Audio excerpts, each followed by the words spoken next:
Good morning, YouTubers. Good morning.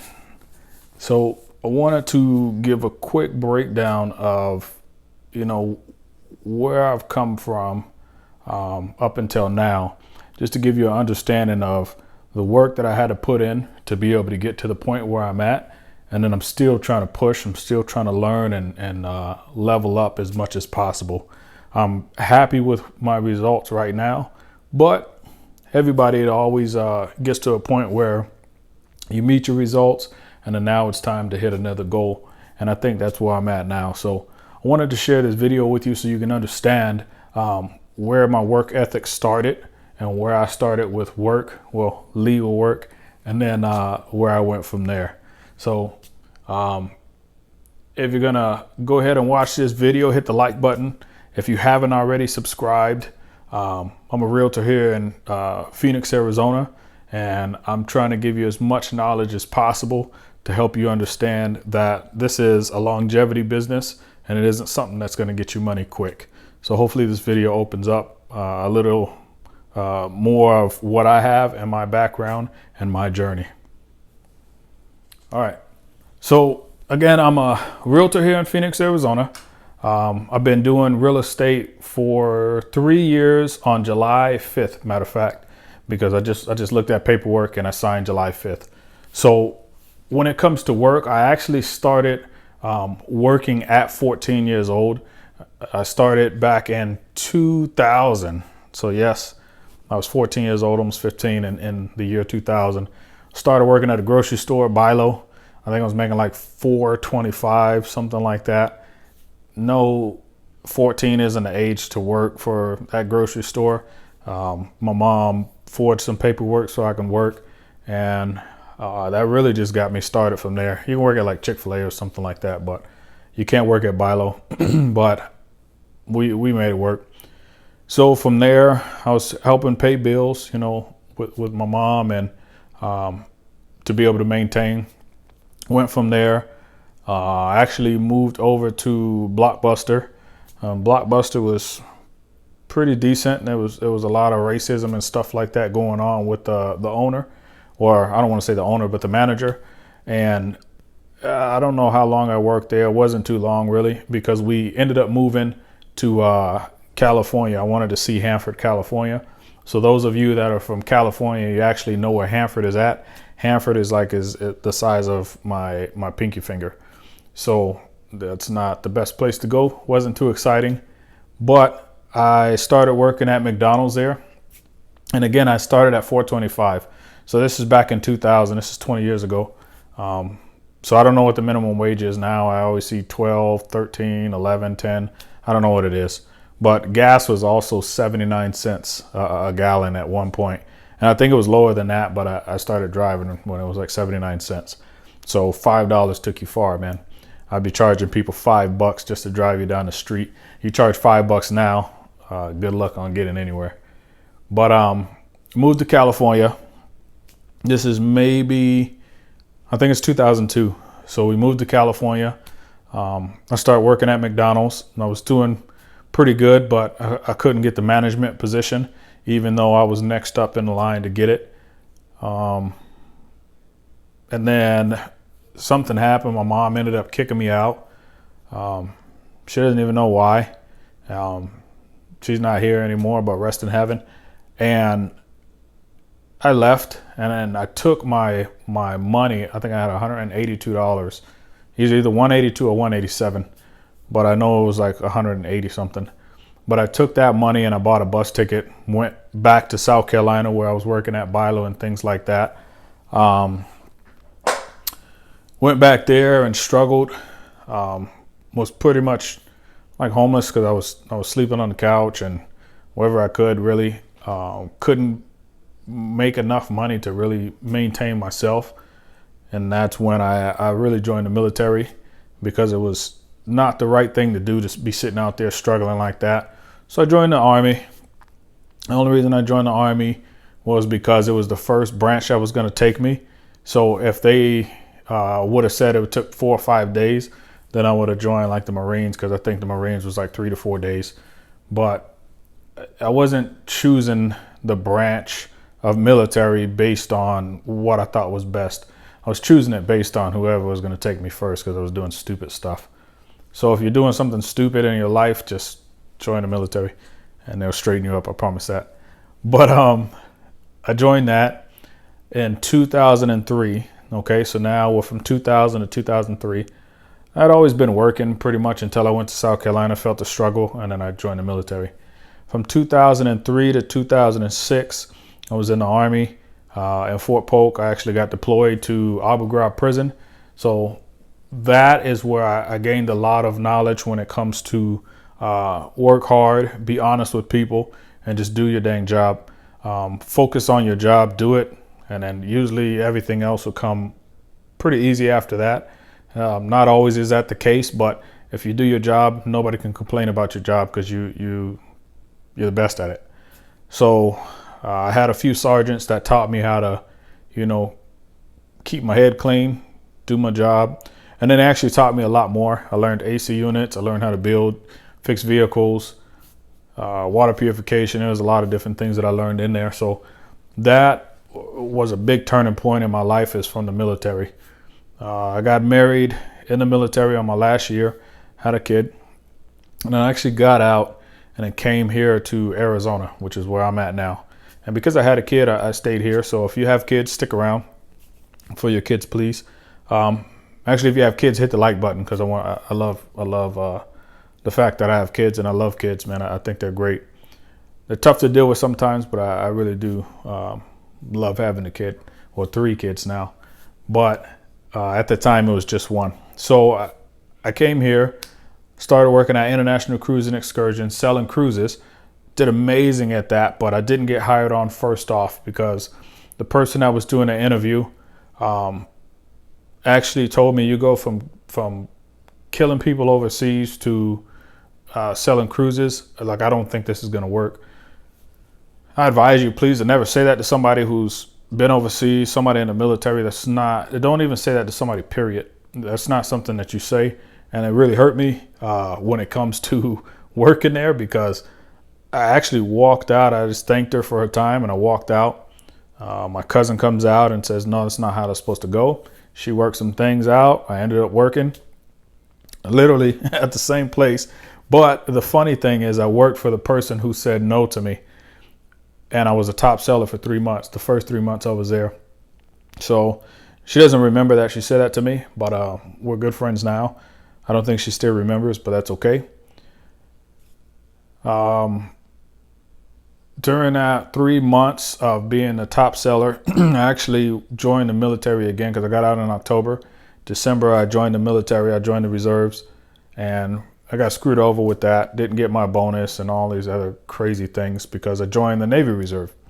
I didn't understand the Navy. I don't know how the ranks go. I don't know how any of that stuff goes. So they screwed me over pretty bad. There was 2 recruiters. One was awesome. Still real good friends with him. The other one, he can kick rocks. I can care less for that fella. But I'm glad he's not in my life because he didn't do anything good for me at that time.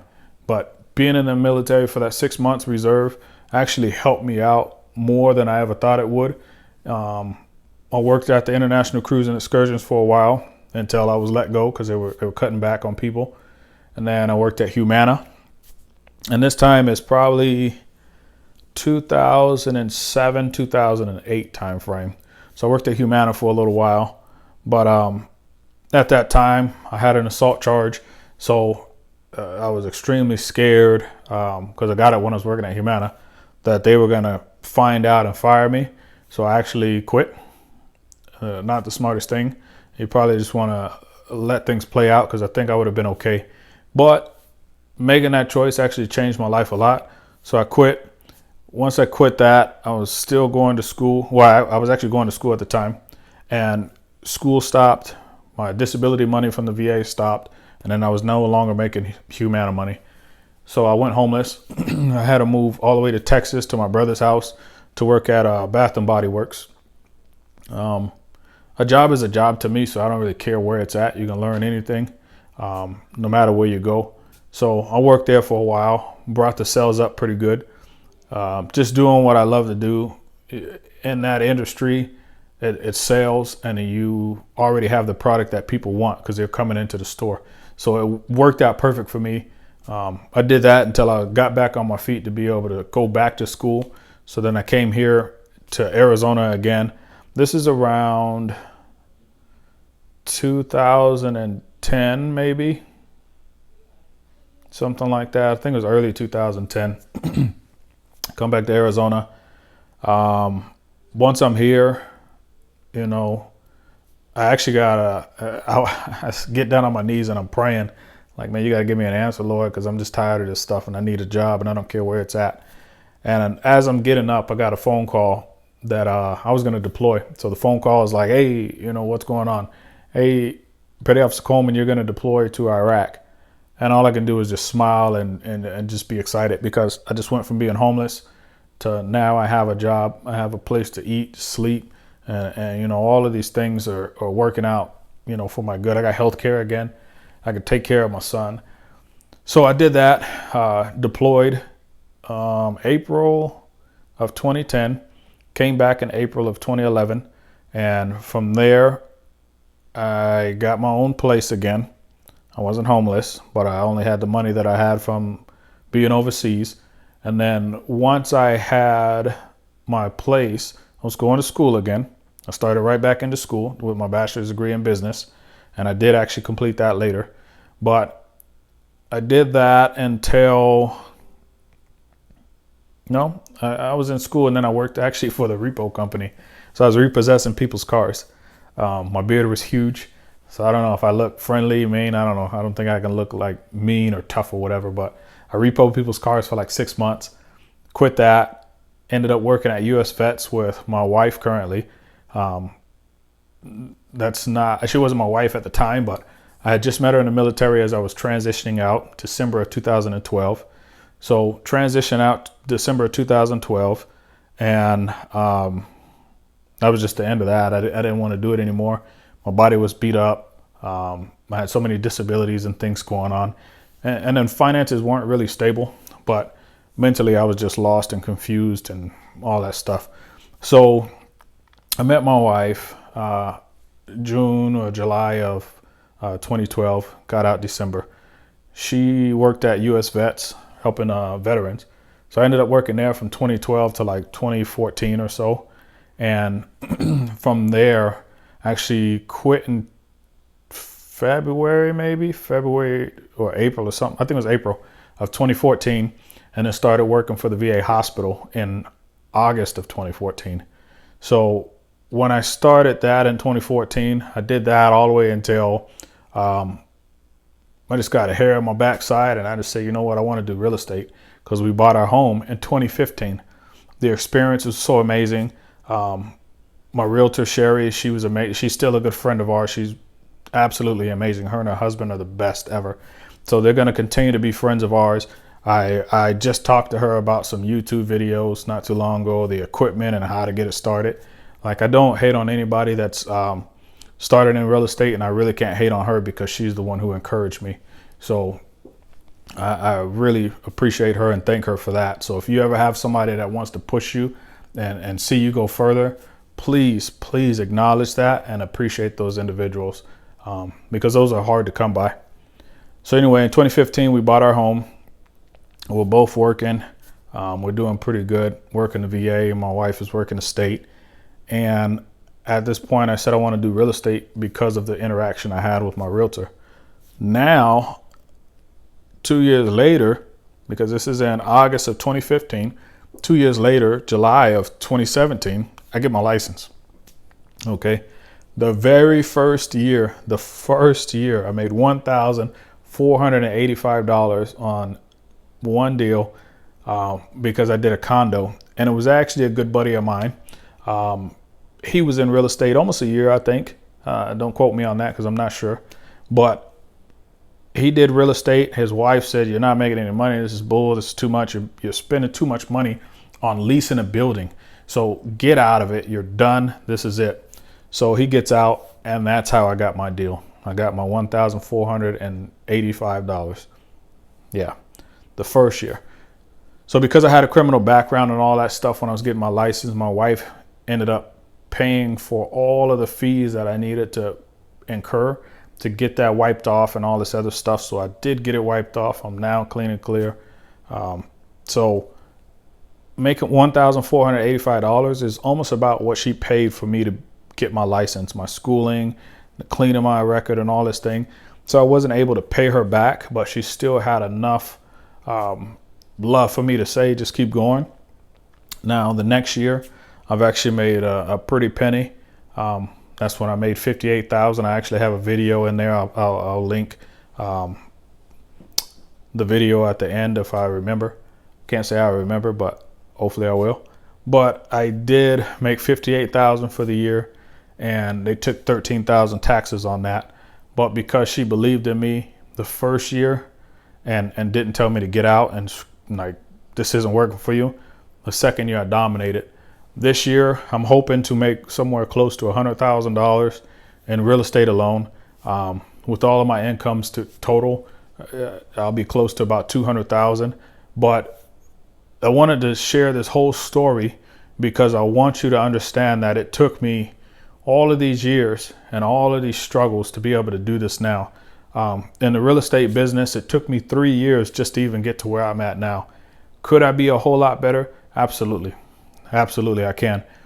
But I have to take my time, and I don't want to rush it, and I don't want to make it a money thing, because if you make it a money thing, now you become greedy and you're so focused on making your money that everything else falls to the wayside. Your customer service, your respect, your integrity, your honor, like everything. I just want to be honest with all of my clients. I want to do the best that I can. And I try to always educate myself. That's what I have up right now. I actually have Graham Stephan right here. So Graham Stephan, I have Chasing J Miles right here. And then of course I got my page up.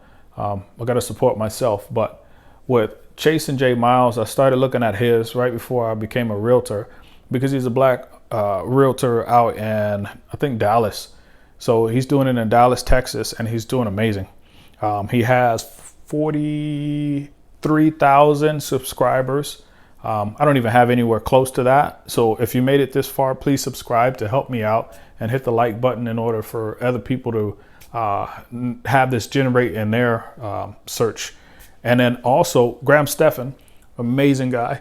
He's 422,000. This is the second page. So this guy is kicking butt. But I'm just hoping to, do my own thing. I don't want to match either one of these two, but I want to educate myself from where they're at. And then I want to be able to just provide the knowledge that I didn't get to you guys. This is why I wanted to share my story with you, because don't think that you're just going to get into the business and become a millionaire. That's not how it works.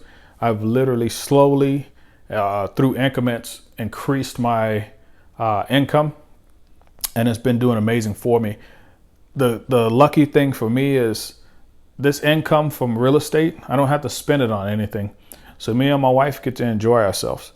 So if I make $100,000 for the year, $100,000 for the year is extra money. I don't have to do anything unless I choose to do it. That's what I'm saying is, if I can now make 200 to 250, like some of the other realtors in Berkshire, that's who I work for. So those people, man, I love them to death because they're amazing. They're doing an amazing job. But people need to remember they've done this for so many years that this is easy. This is too easy, but they're always learning, always pushing, always going forward. So now my goal is to always learn, always push, always go forward. But at the same time, help you guys understand that I didn't just wake up and start making $58,000, $100,000, $150,000 a year. I went from being homeless to doing all of this. And I took you all the way back to when I was 14 years old. And I've done a little bit of everything I can. I was a welder, water purification. I cut hair. If you tell me to wash your car, I'll wash your car for 50, 60, 70 bucks, whatever, because I'm an entrepreneur and I'm always trying to make money. I've done some photography before. I am not a photographer, but this wonderful YouTube will teach you a lot of stuff. So always educate yourself on something else that is going to push you further in life, because you will get there. You literally just have to take your time. So don't rush yourself. I love you guys for always being there for me, and I hope that you guys continue to be there. And if you haven't started a YouTube channel and you want to, please do so and stop playing. Let me know in the comments that you started your YouTube channel. Put Shamrock down in the bottom. As always, man, I love you guys. Hit the like button and subscribe. I'll holler at y'all later, man. Peace.